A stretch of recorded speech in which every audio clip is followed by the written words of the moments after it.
Hello and welcome to my crap-strewn work table where I've just been putting this little 1/12 beastie back together again.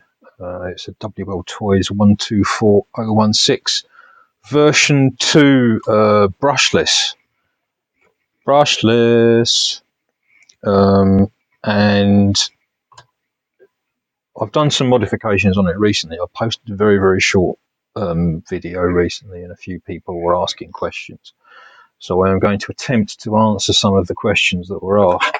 Now, one of the first questions was about the wheels, because they're 1/10 scale wheels, and someone asked what diameter they are.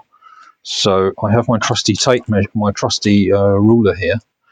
So very roughly speaking, I think we're looking at about what? Maybe, what's that, 85, 80? So if you said 80mm diameter for each of them, you'd probably be pretty close.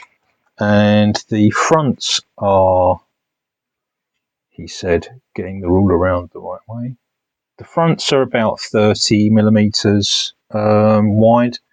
The rears are about 40mm wide. Now I fitted the metal, some of the metal kits, so it's got metal arms at the front here, metal wishbones, and it's also got the little metal alloy pivots as well. Because one of the things that I found with these is the standard car has a steel pivot at the front with a couple of little plastic bushes in, and the same thing at the back. He said, getting his finger in the wrong place. The same thing at the back, a steel plate with a couple of plastic bushes. And on a fairly regular basis, I was hitting stuff. The swing arms were coming back and the bushes were just getting torn to shreds. So that's why we've got the metal on the front here. And the rear was just basically an afterthought of, well, I've got the fronts, I may as well do the rears.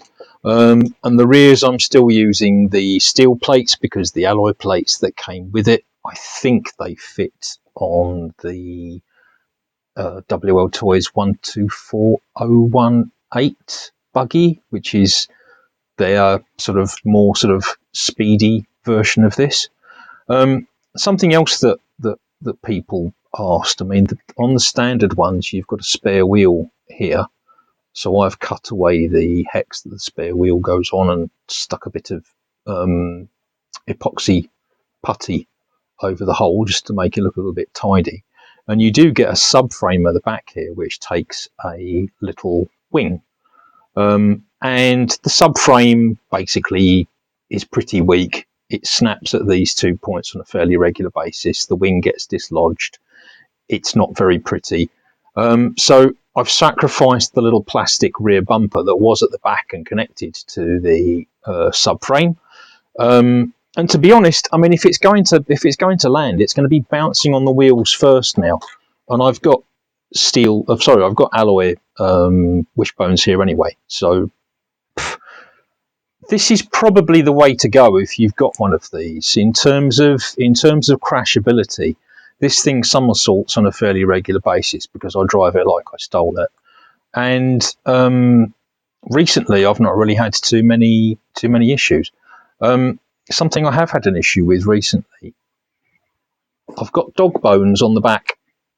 I did have the CVD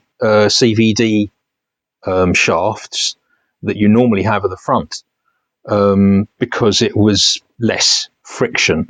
But the problem basically being that because the rears get a bit of a pounding in terms of power, most of the power is going to the back wheels most of the time. I ended up with one of the CVD joints actually shearing completely.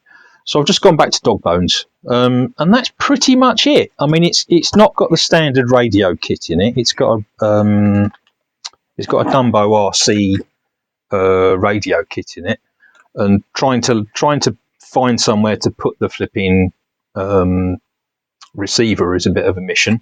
And as you can see, the aerial is just basically tied up here with a cable tie. That's pretty much it. So hopefully I've answered a few questions rather than sort of creating more questions. Apart from why the hell is his workbench so messy?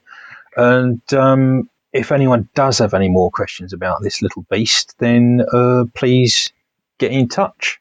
Thanks very much for watching.